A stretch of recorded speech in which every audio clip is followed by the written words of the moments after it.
It's time to take command with former NFL tight end Logan Paulsen and former Commanders beat reporter Craig Hoffman. What's up? What's happening? Welcome in. Take Command Podcast. It's Logan Paulsen. I am Craig Hoffman. And now it is time to talk about everything but the final play.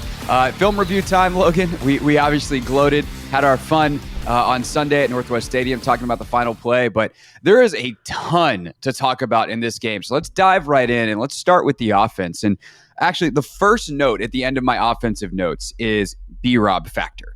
Yeah. I think that Brian Robinson's impact in this game would be really interesting to measure. I don't know what the stat is. I don't know whether it would be like, it's like a hybrid between DVOA and EPA per play in terms of like how much better is the Commanders offense when he is on the field. But he started this game on fire. Things obviously from a production standpoint peter out from there. 5 carries for 35 yards on the first drive, 15 for just 30 on the rest of it. But even their play action game and some of these other things are way more effective, it seems like, when he's in there. When you watch how Cliff and the staff kind of set this game up and what they wanted to do offensively, what did you see, and especially when you talk about the running game?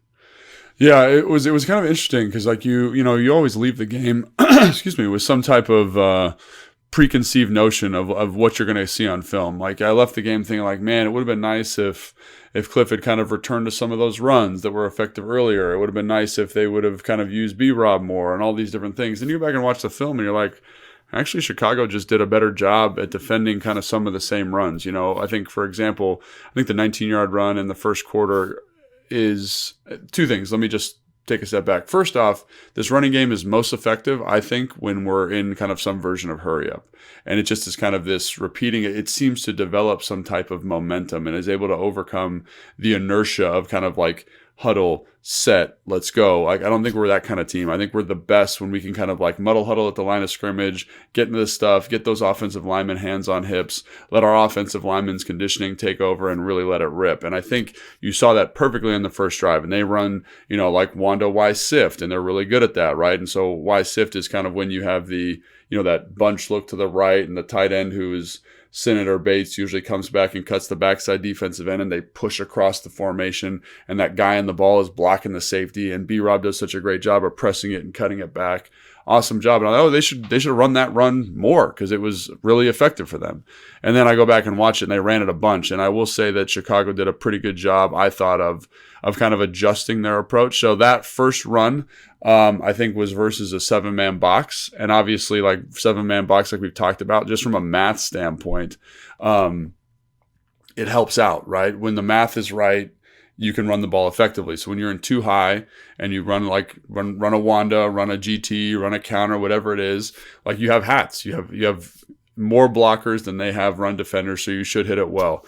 As the game went on, I thought the Bears kind of became the Bears. Like it seemed like early on they were worried about the pass and how they're going to handle Jayden, and then they're kind of like, forget it. Let's get that extra player down in the box. Let's bring our first down, like nickel pressures. Let's bring that Sam off the edge. Let's do a little bit of line stunt work.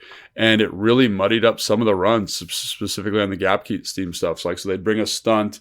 The double team would get a little bit bloody. There'd be a little bit penetration. The linebacker would run through. They'd both kind of have to get off because of how the front had redistributed after the movement. And then the guy would make the tackle for a no-yard gain. So I just think there was a lot of stuff like that.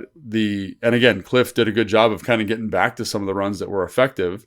And then he tried to modify as the game went on. But the Bears just kind of seemed to have a good feel. And again, that's a really good defense. Like when you look at the defensive line, very effective. When you look at the linebackers, their range and their physicality, like there was a play I want to say in the third or fourth quarter where we run a Wanda where we pulled Biotish, and that's been a really effective run for us. You block that on the shade. So shade is the guy, he's going to line up on the right shoulder of the center. So the guard has a really good angle to block down on that player. Biotish pulls around and he pulls up for Edmonds, and Edmonds is a big guy. He's like 6'4", 6'5", 250, gets those long arms on him and is able to get some length off Biotish and is able to make a run, which from a number standpoint should be good, kind of as a null gain. So I think there was a lot of that kind of stuff going on early on, the inertia of the no huddle, the kind of modification and adjustment by the Bears defense. And again, as the personnel for the Bears kind of figured it out, it just became harder and harder to run the football. Yeah, I think I felt the same thing watching it in terms of the line play in general in the hurry up. Because there's some times that there's some good pressure in this game from Chicago. And if Washington could just get that first down and get in no huddle, the game kind of opened up a little bit for them. And one overarching theme of this game that I think it's important to mention now, and we'll continue to mention it throughout here, because as we get into some of these drives, it becomes really important, is Chicago's punter put Washington in a ridiculous spot in this game. Torrey Taylor, just an unbelievable game for them, to the point that Washington started 5 drives at or inside its own 9-yard line versus Chicago. And since 2000, that's only happened 10 times. Shout out to Sam Fortier for looking that up. So we're talking about an unprecedented amount of grass that Washington had to cover. And so if they could get going a little bit, they would get going. But even if you gain 30, 40 yards, like, you're still not even in field goal range. And so the task here was so high, and it was really hard to sustain. But how they would kind of get moving, and some of those times that the pressure would start to ramp up, it would die off as drives went because their guys got tired. Yeah. And so from a pass rush standpoint, from a blocking standpoint in the run game, getting that first down was really, really important. And you saw the impact of that. And then the hard part is, can you not miss an assignment? Can you not have a penalty? And in a couple of cases, I get 2 touchdowns that were near misses. Obviously, the Ertz one, that's one that Zach catches most of the time. And, it was really, really close on the replay. I think it was a correct call, but really, really close. And then, the Zacchaeus touchdown, like, that's a total unforced error by Cosme. He just kind of wins too easily off the line and gets himself too upfield. But you see why it's so hard to sustain drives over the course of time. With that said, specific to B-Rob, I do feel like some of their play action stuff was really much more effective when he was in the game. Like, it seemed like the Bears just had so much more respect for him than Eckler, which was interesting because I thought Eckler could have a monster game because the Bears have been so prone to giving up these big explosive runs, which is kind of where Austin has shined this year.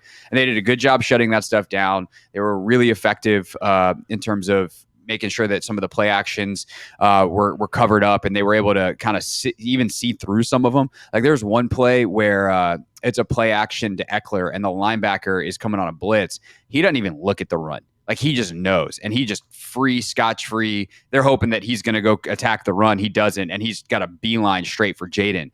And so to watch kind of how Chicago treated that, I think was interesting. And then, like you said, they just did a really good job of some stuff that I think Washington, when you look forward, is going to be fine with against other teams. I mean, Cliff at times will have, like, Luke come back and crack a linebacker or a D end and stuff like that. And against Chicago, that's going to be pretty hard to do. Against a lot of defenses in this league, I think you can get away with that, and they have so far this year. Yeah, and I think you mentioned some of the pressure stuff. I thought the Bears don't pressure, or they didn't pressure a ton, but when they did, it was effective. And I think they did a good job of disguising it. And you mentioned that one Austin Eckler run, like, that's a tough pro for the back because of how it's aligned, right? So basically, they're selling the run action to the left, and the back is responsible, I would assume, for the weak. He comes back and tries to get him. But and so I've always been a part of offenses where if that's the case and you have any anticipation that guy's going to blitz, you have to abort the ball fake and just go right now because of exactly what happened. You end up getting picked by the quarterback coming back, and you can't get a good block on the guy. So that's a well-designed run. It kind of fits.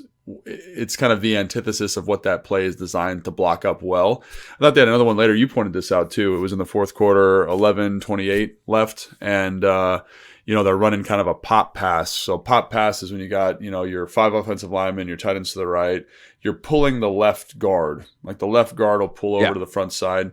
And the Bears did this not all the time, but they did it enough to be annoying, is they would kind of show you rotation, right? So they'd kind of have the in this case, the Mike linebacker kind of walk out to the offensive right, and the safety rotation would look like he's blitzing from the right. So they'd kind of call the pro to the right, and then they would blitz the nickel. So they did a really good job in that instance of disguising the pressure. And also, like we talked about how in the Austin Eckler pressure or sack, I think it ends up being, that's kind of a perfect blitz for that protection. The nickel pressure versus pop, like a pop protection, is perfect. Like, I remember when I was with Kyle and Sean and Jay for the year, and then when I was with Dow Log, every offensive coordinator I was with, you like pop pass protection because it really pulls that weak side linebacker down into the run fit and you can block it up. But if there's a 5-man rush, you hate it. Or if there's a backside 3 technique, for example, you hate it because it really stresses the center. And so here they've shown pressure to the front side. So all the offensive linemen are kind of waiting for the line to stunt. So the front side defensive end should stunt, the front side nose should stunt, the 3 technique should stunt. And you're kind of waiting, they're all kind of waiting for that. And then they end up bringing the nickel pressure from the other side. And right where the guard is vacating the pull. So first off, you don't like that protection versus pressure anyway. You are okay with it to the front side, which you think you're getting, and everyone kind of plays it that way. Then the next play, which is really interesting, I think, is they show the exact same contour. They call the protection to the nickel, and then they bring the Mike linebacker, or the Sam linebacker off the edge to the front side. So they end up having the slide side to the nickel, which would make sense based on the previous rotation. Then the man sides to the offensive right. You squeeze the protection, and then you have a free runner to the quarterback. So that didn't happen all the time, but I think there were 3 examples there where you saw kind of what makes the Bears a good defense. Obviously, we talked about the run stuff on the first and second down. They had enough of these third down kind of little tricky, nuanced pressures to be annoying and frustrating. And again, it was kind of just good defense throughout with a couple of those kind of special plays. I don't even know if they're special, just kind of right call, right time versus the call. Flus is a good DC. I mean, he's a good play caller. He's a good, obviously, defensive schemer. They have not given up 21 points in 13 straight games now.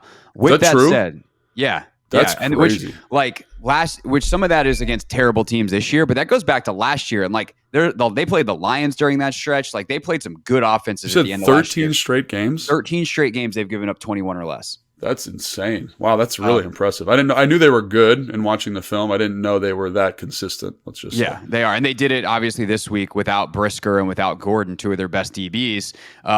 Maybe it could have been helpful on a Hail Mary play. I don't know. But here's what I will say. With that said, Chicago, excellent job. Washington shot themselves in the foot. Ultimately, they could have easily scored 30 in this game. And this is just purely if they don't make silly mistakes that they typically don't make. Like, it's one thing when you watch Chicago's offenses, we'll talk about. Like, Chicago making silly mistakes offensively is kind of who they've been the entire year. Right. Washington has had games like that. The New York game, for instance, they kicked 7 field goals, and Austin Seibert's like, hello, welcome, I'm Austin Seibert, and I don't miss from inside 40 yards. In part because they do some of that stuff. And so they've had a couple of games like that. But they also have games like Arizona and Cincinnati where they're super clean, and that's how they continually put up the point totals that they do. And in this game, they just had a couple bad ones. They have the illegal man downfield that calls the OZ touchdown off. They have a couple of other penalties in the red zone that just absolutely kill them. And I will say it feels like when they've gotten penalties, Logan, it often is in the red zone. And this is where I just lean on your playing experience here. Like, is that a kind of a thing where you've been driving, and you've been on the field for a while, you're a little bit tired, you got to finish and you lose focus for a second? Like, what is the reason why, if there is a reason, why that some of these things keep happening to them in the red zone? Yeah, I think sometimes and again, it's team dependent. So it could be, maybe it is a fatigue issue. I don't think that's why. Usually, in my experience, if you're getting bogged in the red zone, one, it's harder for the quarterback. Just generally, it's harder for the quarterback. Also, most play callers tend to shift because the defense does different stuff. For example, Chicago ran a little bit more Tampa 2 or Red 2, as Fletch would call it, where the corners are in 2, but they get a little bit deeper. The mic gets a little bit deeper. The throwing windows get super tight. And so you want to start calling plays to kind of minimize the effectiveness of what they do in the red zone. So like Shane Bowen, the guy we play in a couple of weeks, like he'll probably run some form of Red 2 or red quarters, it's different. And so you have to call plays differently, and the timing is a little bit different, and the windows are a little bit different. And so you're almost running, being maybe a little bit hyperbolic here, but not by much. You're running a different offense. And so sometimes guys are not quite as familiar with the offense. And also it's important for you to shift as a player to the differences in defensive structure. So they might be bringing more pressure. They might rush a little bit differently in the red zone, whatever that is. And so sometimes I think those adjustments pop up. You know what I mean? They kind of, like, your lack of awareness in those situations kind of pop up. And I think that can be a little bit challenging. So I think that's what I'd kind of point to, is sometimes it's different. Also, in this game specifically, I thought there was a couple that were a little ticky-tack. You mentioned the illegal man downfield on the OZ touchdown. That's a straight pre-snap read. And he's like 2.5 yards down the field. I think they have a legal box of 1 yard, and so that's very, very close. The big explosive play to Diami in the other, and I think it was in the second quarter, where it's Allegretti downfield. That one's pretty bad. That one's pretty egregious for sure. But again, like that's like not being on the details. That's like, so this is going to sound crazy. It's like, well, how do you not be an illegal man downfield? It's like that you have rules as an offensive lineman. Are you covered? Are you uncovered? Because it changes your footwork on the screen. And so they've been very, very deliberate this entire year with their screen footwork specifically about, hey, I'm uncovered. I'm going to take 2 lateral steps. I'm going to take a breath, and then I'm going to run to my spot. And they've been really, really good at that. And then obviously Allegretti kind of loses his mind. Usually he's covered. Maybe I don't want to speculate. Well, and also on that one too, like he makes a key block. So who knows if that thing even gets out if he's not downfield illegally, because that linebacker that he winds up blocking might wind up tackling Diami for 4 yards. Yeah, and so there's that. So there's 2 plays like that. Obviously, then there's the one that Zach drops in the end zone, which, like if you're playing with your buddies in the parking lot, is a catch. But again, he doesn't survive the ground. He doesn't get both feet. Whatever their reasoning was for not having the catch. Then there's the other drive in the second quarter, second drive of the game, where it's that 2 red kind of coverage, and they just didn't feel like they had a great answer for it. And in that drive sequence too, I totally forgot about it. They had a false start, remember, that backed them up. They were like inside they had just had a nice play. They were inside the 10. They had a penalty, backed them up. And Big Trent Scott did not have a quality outing in this one. What's that? I said Big Trent Scott did not have a quality outing in this one, and that was on him, I believe. But yeah, they're like 3rd and 2, and then you wind up in 3rd and 7, and you'd much rather be in 3rd and 2 than 3rd and 7. Not as bad as the Bears, who had a drive where they had a 3rd and 2, and then 2 penalties later had 3rd and 12. Yeah, so that's nice. And so again, like some of that, you're bringing new personnel onto the field. And in the Trent Scott case, you're getting your heavy personnel, you bring them out on the field. Like he's not really in game flow. I think that's another reason why they're kind of maybe bogging down. And it kind of speaks to the difference in offense. But I do think that's something that has popped up a couple times this year. And there's a reason it pops up. We talk about situational football all the time, 2-minute red zone, short yardage, all those situations. And I think the team's been very good in a couple of those. But the main thing I'd point to is the penalties. And I think you asked why that is. And sometimes that's because, there's new people on the field, new offense, new defense. You're not quite ready for the adjustment. Yeah, for sure. Which that brings us to the quarterback play, which I think if people want to be happy, this is the part of the podcast that's for you.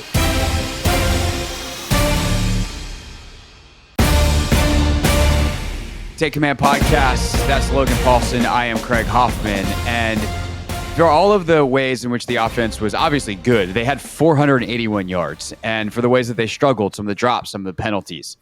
Dude, on tape, I knew Jayden had a pretty good game. On tape, this thing is sick.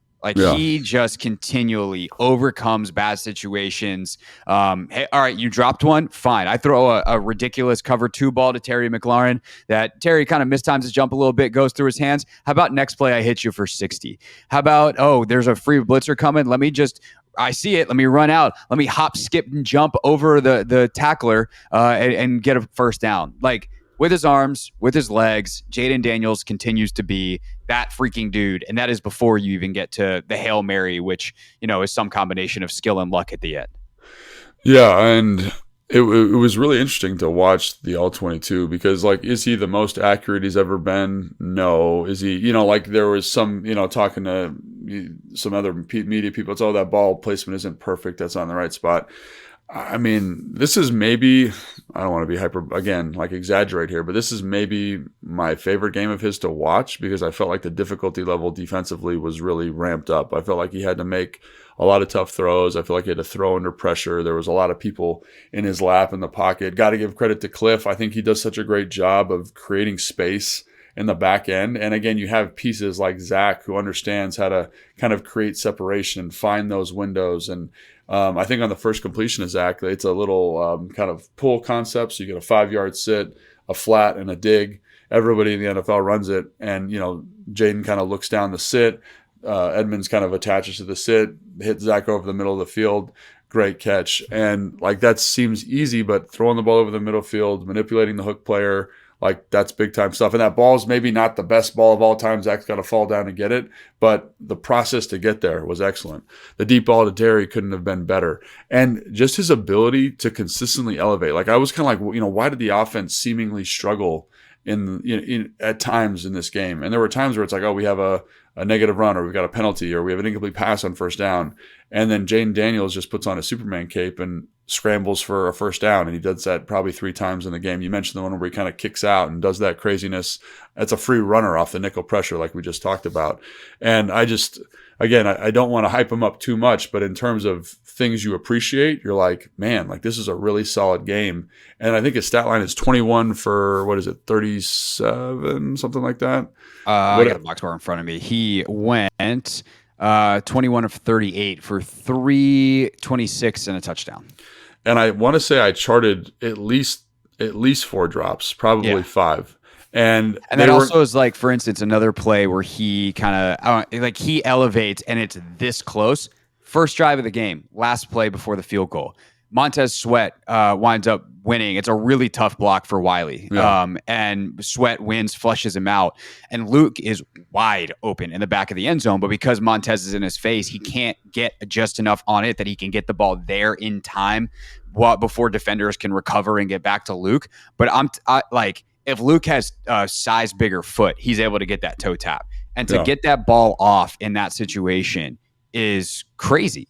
And it's that close. So there, you got the 4 drops. You have that one that's not really on him because he's got Montez Sweat in his face. You have a couple others that are like that as well. Like, the numbers, when you go 28 for 38 or 21 for 38 for 326 and a touchdown, and it still doesn't explain how good you were in the game, like, that's a hell of a football game from a quarterback. Yeah. And I think it's like the down to down elevation of the offense was pretty cool to see. Like, because again, there were times like where you could tell that they didn't, the Commanders didn't really have an answer offensively, like for what the Bears had presented. Like, the Bears were kind of winning the down, and sometimes that happens. Like, you call the best play possible, but they've got good players too, and it doesn't quite work out. And he buys a little bit of time or makes a really great anticipatory throw, and again, that was really cool to see. Most of his scrambles. I think we were kind of talking about his last one in the game where it's the 3rd and 5.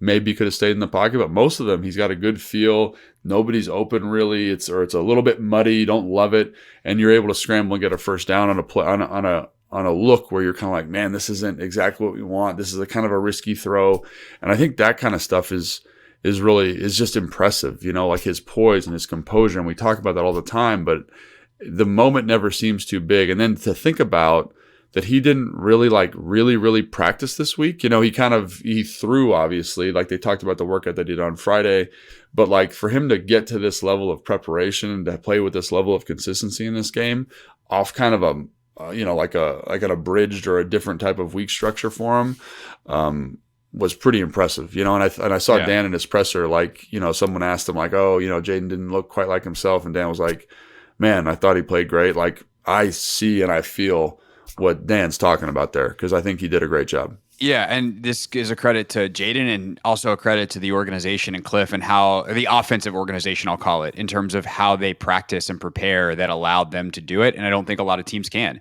One, Jayden is in his virtual reality headset and in his walkthroughs and all that stuff that didn't require him to throw a football. And he just kept doing all of that stuff the same that he always would. And so he mentally was as prepared as you possibly can be. And then also they do all those walkthroughs during the day. Yeah. And he was able to participate in those. So even though he was a DNP in actual practice, he still participated in a lot of stuff that he needs to be ready. And that is a credit to, again, how they prepare, which is a matchup with how he prepares and everybody continuing to do their jobs just in case he was ready to go. And then sure enough, he was ready to go. The other thing that stood out to me is some of the throws from an anticipation standpoint that he makes. The Ertz almost touchdown, like that one maybe is a hair late, but it's still like Zach's not quite out of his break fully yet before he throws that, and he's got to throw it like that. And really, that's one where if Zach, like I actually think a younger Zach Ertz catches that pretty easily. Where he can like go up, snatch it, and turn and protect his body a little bit more, and he's just not quite as twitched up as he was in his early 20s, because none of us are. But there's another play to Ertz with 14:26 to go in the third quarter. So this is the third play of the third quarter. They hit a De'Ami Brown screen to start the quarter. And then actually, no, sorry. I think this is actually the second play of the third quarter. They hit De'Ami on a screen for 6 yards. And then Jayden puts a ball literally between 5 Bears players. I think it's a CO situation. It's a sale concept, yeah. Oh, is it sale? Yeah, because Terry's running the high corner, and then Zach is running underneath it on a deeper. It's like an intermediate level out, and Jayden has to throw the ball exactly when he does, and it is literally between 5 dudes, and you're just like, okay, that's what we're doing now. And so I think that's something that's been fun to watch on the quarterbackiness scale, if you will, Logan, is to watch him continue to throw with more and more and more anticipation and more situations. And you're not going to see a throw that's more anticipatory and perfect in terms of placement and all that kind of stuff than a throw deep to the outside against 5 or in between 5 dudes to your tight end. Yeah, and again, like a lot of things going on here. I'm really glad you brought this play up because it is an excellent throw. I think the play design is also excellent with Cliff. They kind of, getting in this split back, kind of orbit motion, put a little window dressing on it. This is a play that they've run a ton this year, and it's good that they've found different ways to kind of formationally hide it. So they pull the backside guard, comes to the front side. They get the linebackers to step up a little bit, but good kudos to the Bears. They get a little bit of depth, right? And so this is NFL open, significantly open, like when he's getting ready to throw the football. But I think it's, like you said, the touch, the layering, understanding that the window's secure. Like I think the other thing is, like Terry, you mentioned, is running kind of that, I'm going to call it a pylon, like you're going to run that corner, that high corner to kind of clear it out. Understanding that the DB to that side is not looking at you is also a big thing. Like he is a zone player technically. And so that's something that I really appreciate is he had a completion also earlier to Zach, and we'll get back to this play in a second, where there's a little bit of pressure. They're trying to take a play action shot, and the DB, it's a linebacker, Edwards, is dropping to a spot, but he's running with his back to the ball, and Jayden throws the football to Zach kind of out and away. And if the linebacker was looking, it would have made an interception, but Zach's able to adjust to it and make the play. But understanding kind of what NFL open is and thinking about him versus Tampa Bay and how he didn't really understand that yet. Like, oh, the DB's positioned like this, I can make this throw. And I think this is a really good example to your point of saying, oh, the DB, the corner is kind of, or the safety is kind of looking away so that that's protecting the throw enough for me to get the ball there. I can layer this throw up and over this linebacker because of the ball fake, because of the guard pull. It's given me enough of a window. And then trusting Zach to like make a play.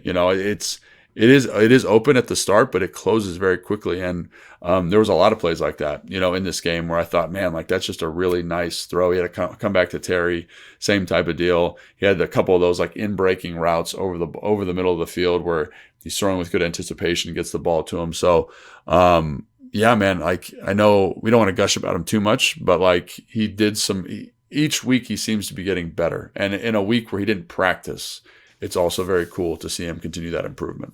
Yeah, for sure. Other things that I really liked is just the intentionality of getting Terry the football in key situations. Even like to the point of at the end of the game, the play before the Hail Mary, it's like, which guy do we want to run the out? Our best player. Like there's some stuff of that with Cliff. And then also there's some big spots where I think Jayden's clearly looking for Terry. So Terry 5 for 125 in this game since week 2. Where the first 2 weeks, his numbers were not that great, struggled a little bit. I think Cliff was figuring out how Terry really should be getting the football. Since then, 6 games, he's had 98 yards or more in 4 of them. 300-yard games and a 98er, and then 52 and 53 in the other one. So that's really good stuff to see between Jayden and Terry. I think the other thing that I would wonder is the Bears were able to do obviously some stuff in terms of preventing them from scoring. We talked about how a lot of that was self-inflicted, the penalties, but is there anything that you see, and I'll open it back up to the whole offense, not just the run game or not just the pass game here in Jayden. Is there anything that if I'm New York this week, if I'm Pittsburgh in 2 weeks, if I'm Philly in 3 weeks, that I look at this tape and go, oh, okay, maybe this is something that we should do because this Bears team did a better job stopping this offense than anybody else has in weeks. Yeah, I don't know if there's anything that jumps out. I think obviously the thing that I came away with is the 8-man boxes versus the run, kind of making sure you have enough resources allocated to that is going to make it tough. I also thought some of the stuff they did in lighter boxes, so even when they were in 2 shells, the line movement stuff was interesting. And it seemed to present enough issues for the offensive line in certain situations that it just decreased the rushing efficiency enough that we're talking about it today. I think the other thing was the blitz, like how we're calling our protections, I think was the other thing that I noticed in this. Like you could maybe exploit some of those. Oh, we got the rotation here. That's the guy we're working to. Oh no, we're bringing it this way. But that's just kind of good ball. You know what I mean? That's just like good football 101. And so I don't know if teams will adopt some of that stuff, but those things kind of popped up. But on the whole, like to your initial point, like there wasn't anything egregious that I thought, because like you said, they did move the football, and if it's not for 2 illegal men downfield, there was a offsides in the red zone. Noah had a really bad drop early in the red zone. Who? Noah Brown. Yeah, he did. He had a bad. What happened to that guy by the end of the game, by the way? Did he make up for that at the end? I think he did, yeah. Oh, but okay. But I mean, those are 4, like on 4 drives into the red zone or low red, where like we were in total control. And even the one to Zach Ertz, like that's a really tough catch. And I'm not like, this is not me saying, oh, Zach's got, Zach make the play. But like even that play, it's like those are legitimate 5 opportunities right there where we should be getting probably touchdowns. So as much as you want to give credit to the Bears, like if we make the plays or the offense makes the plays that they're supposed to make, I think we're probably okay. And again, if Jayden keeps elevating and the offense keeps elevating, because like Cliff again, we talk about Cliff a lot. He does such a good job of creating these opportunities for these athletes, and then Jayden does a great job of executing it. So the whole picture kind of works really well together. So to me, it just comes down to executing. And this isn't executing like, and I know in years past, I'm like, the offense has to execute better. It's like, it's well schemed, it's well designed. There are people open, there's space. We just got to hit some of these throws, and hit on some of these opportunities, and not shoot ourselves in the foot. Yeah, no penalties and catch the football. Yeah. And like Jayden, twice more, can you be more accurate? Like on a 38 throws where you were mostly accurate. I mean, that would be like, now we're getting back into Cincinnati, like 80-90% territory. You know what this game actually reminded me of, though, Logan, to wrap up here? This reminded me of the New York game the first time around. They won. They shot themselves in the foot and couldn't finish any drives. And the next 5 games that they went on, they scored 38 against Cincinnati, 42 against the Cardinals, 34 against the Browns, 23 against the Ravens, and then 40 against Carolina. So if this is the little bit of a wake-up call to like, hey, let's lock back in on some of the details, let's learn our lessons, to use Dan's language, then I look out New York, who, by the way, lost last night and benched Deonte Banks. So good times there. Things are going great for Big Blue. We'll see what they can do, because Trustway barely punted in that or was that game he didn't punt at all, or did he punt once in that game? Yeah, back-to-back weeks he didn't punt. So good times. So we'll see how they correct all that stuff coming up against the Giants on Sunday.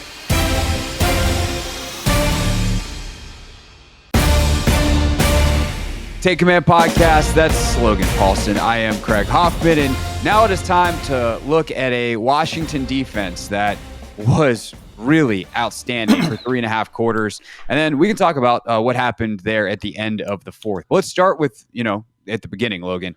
What was it that Joe Witt Jr. was doing and that these players were doing that made it so impossible for Chicago to move the ball? Or is it actually a better question to ask, what was Chicago doing to itself that made it so impossible for Chicago to move the ball? Like with these questions all the time, it's a little bit of both. And so what I would say is the defensive secondary seems to be playing man coverage with better leverages, like understanding where your help is. They're not trying to take everything away all at once. And I think back to Tampa Bay and how much improved it is from them, and that's awesome. I think about the zone coverages and how they kind of understand where they need to be and the positions they need to be in to take away certain things and what they're okay with giving away. So that's excellent. I also see guys that are more confident in the back end, specifically about taking shots and being aggressive downhill. Like I think about the St. Juice play on the 4th and 1 where he sees the bubble screen and just triggers downhill right now. All great stuff. The linebackers, Bobby Wagner, his ability to kind of captain the defense and get everything communicated, excellent. Frankie Louvu as a pass rusher. Like Jeremy Chin, I thought had a great game as a run player and made some really nice big plays and tackles and things like that. Defensive line's playing better. That's all true. That's 100% true.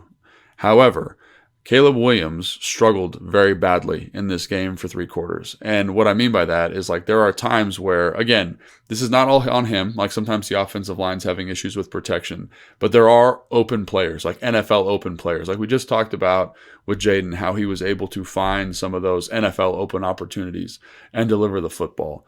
And there were opportunities in this game for NFL open players. And Caleb Williams just didn't uncork the ball, and he ended up scrambling around, and maybe he ran for 3 yards or maybe whatever. But there, versus Joe Burrow hit some of those plays. And now, is it improved since they played Cincinnati? Yes. And are those opportunities on a down-to-down basis, at least to my eye, significantly less? Yes. But I think the level of quarterback in this game elevated the defensive production for the first 3 quarters.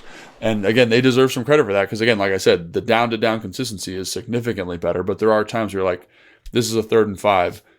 Why aren't you throwing this out? Like, throw the out. It's open. Throw it. And there was a time, I think it was on the first drive of the game or the second drive of the game, where Frankie Louvu does an excellent job breaking on a 5-yard out by Cole Kmet.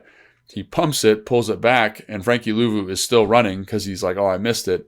He could easily just recork and throw it back to tight end, but he gets unsettled and tries to scramble, and it ends up being a sack. So I just look at that and I say defense did a great job, but also the Bears, and you can talk about Shane Waldron and this position he put Caleb in because I don't think it was an ideal position for him. But it takes both to have a defensive performance like the way they did for the 3 quarters where you're shutting the team out. And I think that's it's kind of a confluence of things. Yeah, I think that's totally fair. Like they were mostly sticky in coverage, definitely some opportunities that Caleb missed. Pass rush was good. And like I think it's interesting because the pass rush was good, but also they didn't finish, which is frustrating on one hand. And you have to give, well, sometimes Caleb's under pressure because of Caleb. It's also him getting out of pressure. And if it's not, I think I said this on the radio show yesterday, if it's not Caleb, frankly, Jayden, like Lamar or Mahomes, these guys that just somehow always get out of pressure, maybe Josh Allen, let's throw in there too, then this defense has like 7 or 8 sacks in this game. They had 25 pressures per PFF. 25. They pressured Caleb on 61% of his dropbacks, and they only came out with, I think, 3 sacks. So it's really impressive in some ways of what Caleb was able to do to escape, but also the way that both Chicago's offense and how it's designed and how it's called invites pressure, and the way that Caleb and how he sees the field invites pressure, I think is indicative of some of those numbers as well. So it's to your point, a lot of both. Yeah, and I think you got to give credit where credit's due. And I think when you go back and watch the film, to me, pressures are an interesting statistic because, like, what actually qualifies as a pressure? Because it's not a true free runner, it's not a quick win. But I do think, and there are games where teams will have a high pressure number, but it doesn't feel that way. In this game, it definitely felt like they had a lot of pressures, and they had 36 like pass rush attempts in this game, and that's keepers and quick game and all that kind of stuff, screens. But I do think that Joe Witt Jr., that defensive line, did a great job. And like, did they have to maximize matchups? Yeah, the left tackle Jones goes out. Amadiji, the kid from Yale, comes in, and I think he's got a very high ceiling, but Frankie Louvu definitely had his number and understood how to win in a one-on-one situations. I thought Bobby Wagner had some excellent pressures up the middle in terms of blitzes. And did they maximize? Did they finish those? No. But again, we talked about how Caleb Williams is missing guys open down the field. And some of those, like on some of these pressure snaps you're talking about, there are guys open, but Bobby Wagner's blowing, like literally killing the running back. There is no way he can see around it, and I have to pull the ball down and try to make something happen. So I think that's something else that, like, while the sack number's low, I think the good coverage number also is related, in my opinion, to how well they rushed the passer and just how consistently they did it. And they seem to have a very good plan also for how to rush the passer. They ran a lot of ETs. They ran some 3-man games where they're pinching, 2 defensive tackles across, and they're bringing that third guy Payne all the way around, and they've got Frankie Louvu kind of run and contain as he runs the arc. So they did a lot of good stuff in that department. And so you deserve, like, as much as you want to say, oh, that needs to be better, and it does. They need to finish some of those. The pressure helps the coverage, and it makes a young quarterback look a little bit more unsettled, and I think that's extremely important to acknowledge because they did a great job.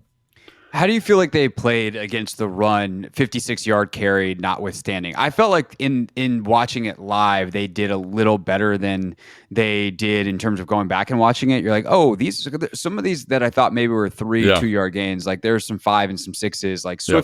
Swift got a couple. So obviously there's only one like really explosive one. It's not like there's also 18 and 19-yard carries. Like it was just kind of consistently 5 and 6. What did you make of how they played the run in this game?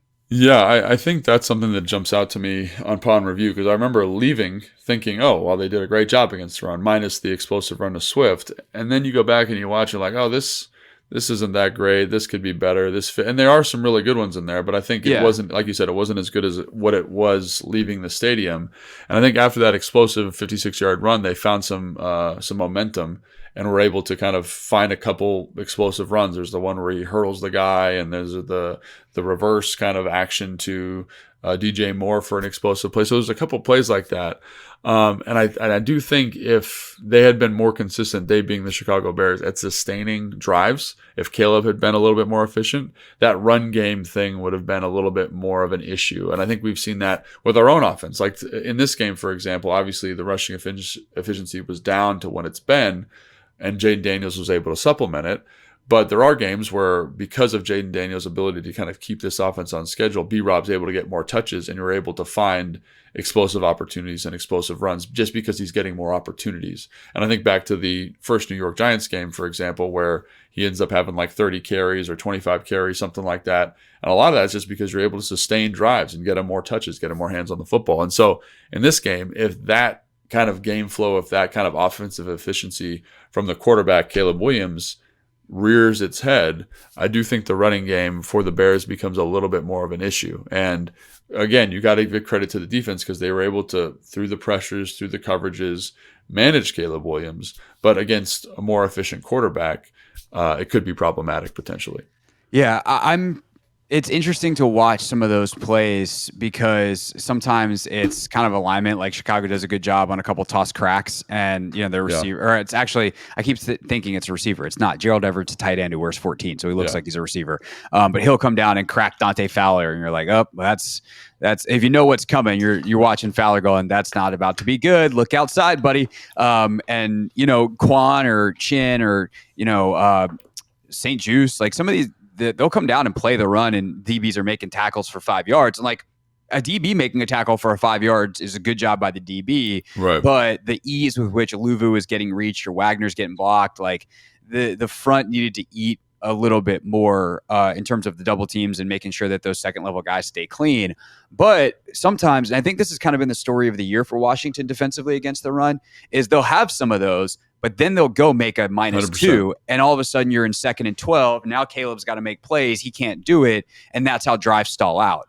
And I think the other part of that is even without making that having that run stuff, and again, I can look it up here once you start reacting to this. I'll pull up the next gen stats and look at their stuff percentage and where they rank. But if you can just have them make sure that these gains are 5 and not 25, Chicago's an offense that's going to shoot themselves in the foot eventually. Like they committed so many penalties on sustained drives in this game where it was either like some of the only drives in the game where they don't commit penalties and don't make a silly mistake. It's because they went 3 and out.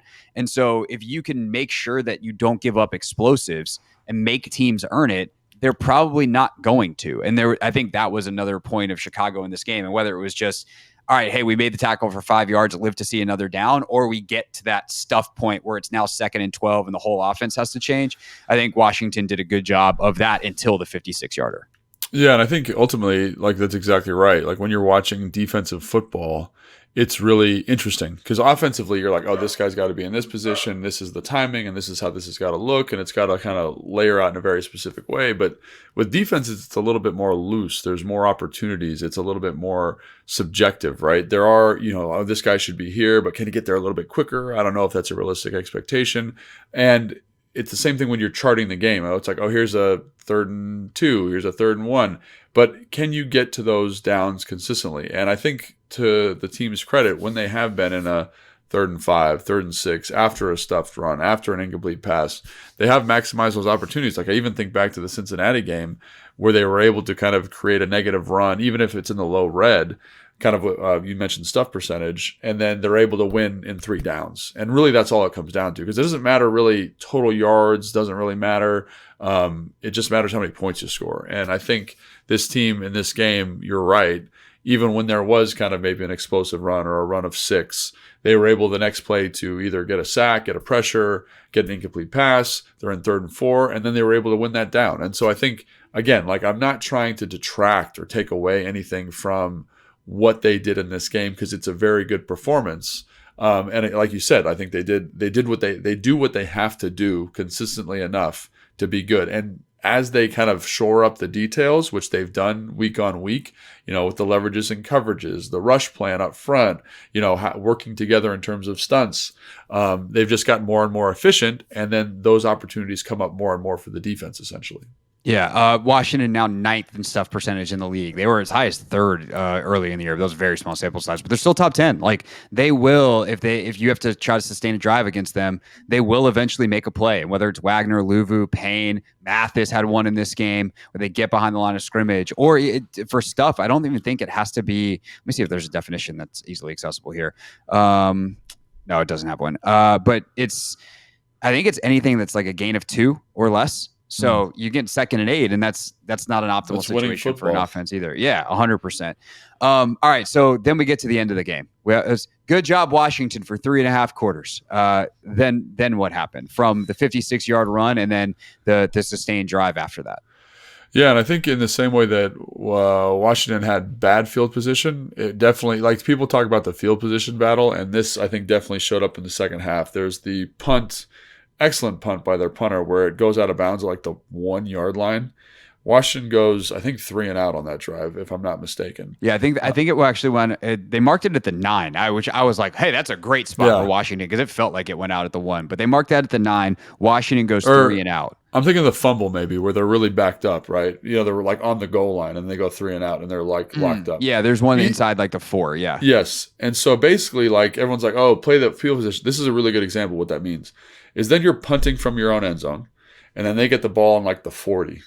And then that drive distance is much more sustainable, much more manageable. They found a little bit of magic. They get a couple of runs. Caleb Williams does his thing, escaping the pocket off schedule. And they're in the same way that we had momentum early on in this game on that first drive where we kind of had this, we were like galloping down the field. They had the same thing going on, and they just started making plays. And I know that's not necessarily great analysis, but sometimes that's what happens, right? Like one of the plays on that drive is Caleb, talk about an NFL open throw, the pylon that he hits to Moore. Like, that's a sick throw. Yeah, it's a sick throw. And then the play, I think it's the play before where he rolls out to his right. Oh, they'll throw back to Allen? And throws back to Allen, right? Yeah. And the first quarter, he had a similar opportunity and completely missed it. And so this time he hits it, and then he hits the one to Moore. And it's like, all of a sudden, like, these plays that they weren't hitting before, they're hitting at kind of a clip, and then the defense is tired. They get down inside the 5, and they score a touchdown. So to me, it kind of encapsulates this argument we're making about the defense. Like, when the offense is making plays and executing in a way that they should, NFL defense against anybody is very, very challenging. And so on that drive, they kind of flicked the switch. They had a couple explosive runs. They had a couple explosive passes, and they're able to kind of build some inertia. But it all starts, to me, with the initial field position. Because when you're on the 40, as a play caller, you can be much more aggressive. You can be much more assertive in terms of what you want to call. And I think it showed up on that drive for sure. On the 56-yarder, anything in particular that you found interesting? Which one? The Swift touchdown. Yeah, obviously there was a couple of questionable, like, maybe that's a hold, maybe that's a tackle. Like, you can't do that as a blocker. You're not allowed to, like, grab a dude by the shoulder pads and pull him down. All right, like, it's one of those where offensive linemen do it, and you're like, if it's your guy, you're like, oh, that's a nasty play, good block. But if you're a defensive guy, you're like, that's a hold, because one of the linemen got yanked down by his shoulder pads before the play basically even starts, and then dude pancakes him. Yeah, and then you have Mikey getting held to the point of attack, and then that was the one for me that was like the one where the Kieran Amadiji, the left tackle, pulls out. That guy can really move, by the way. Gets out in space, does a great job initially, and then kind of goes to refit, and the DB kind of shakes him, and he just, like, kind of grabs him around the neck. And I understand you're not like technically holding him with your hands, but I've seen that play called in space a bunch on offensive linemen. So I was like, could have called that one. But I will say on the 56-yard run, like finish to the ball. Like I understand this is an explosive run. I understand there's probably should have been a penalty, but don't leave it in the officials' hands. And we talked about this post game, and I feel even more strongly about it now after watching the play. Like, why are we standing around? Like, run to the ball. You've done a great job all game of doing that, and this is the first time that you really didn't happen. And obviously, it leads to an explosive play. And like that's why on defense, like good things happen to those who run. Like St. Just, Sanders still like like he's held. And then he kind of is like jogging after the play. If he just runs as hard as he can, maybe he makes the play. The backside player, I forget who it is. If they're running as hard as they can maybe get that out of the end zone, and then you can hold them to a field goal. And we're not having this conversation about the Bears developing this inertia into the fourth quarter. Yeah, one guy who did run got absolutely dump trucked on that play out of kind of a wacky way was Jeremy Chin. He was pursuing hard of the ball, and one of the old linemen goes and makes a block, and then as he does, he falls and he winds up tripping Chin. Yeah, I saw that. Which I don't think is a penalty. Like I think that contact is incidental. I'm not saying tripping in terms of like that was if it's intentional, it is. I don't think he was like, hey, let me Superman and throw my body backwards. But man, Chin was trying hard, and then he's just like, I am in the air flying. That's not fun. But yeah, obviously. 30 yards and not a touchdown, considering how Chicago was executing for most of that game. A lot better than 56 yards and a touchdown, and it is a very different conversation. All right, so that is our film breakdown. Unless you have anything else to add, Logan, on either side of the ball here? No, man. It's in a game where it felt like they should have walked away handedly with it, to be down and then to finally win the game, like by some type of majestic football karma. It feels good to be on this side of it. So, Yeah, the tenor of this probably would have been very different had they lost, even though the film for 90% of the game is the exact same. As for that last little bit, we're going to take 5 film breakdown, the Hail Mary, but also I want to talk about the drive at the end of the first half as well, because I have a question for Logan, Hail Mary etiquette. So we'll talk about that on Take 5 tomorrow. Be back with a preview of the Giants on Thursday. In the meantime, make sure you subscribe wherever you are watching or listening right now. And if you're watching us on YouTube, hit that like button as well. Whenever I say that, Logan, I think of Kime. So John, if you're still listening to the end here, like and subscribe like John Kime. That's Logan Paulson. I'm Craig Hoffman. We'll see you next time on Take Command. Thanks for watching this clip of Take Command, which has a brand new home. That's right. You can watch on YouTube at the Team 980. You can also listen to full episodes in the free Odyssey app, which is now enabled with Apple CarPlay. So we'll just, follow you around.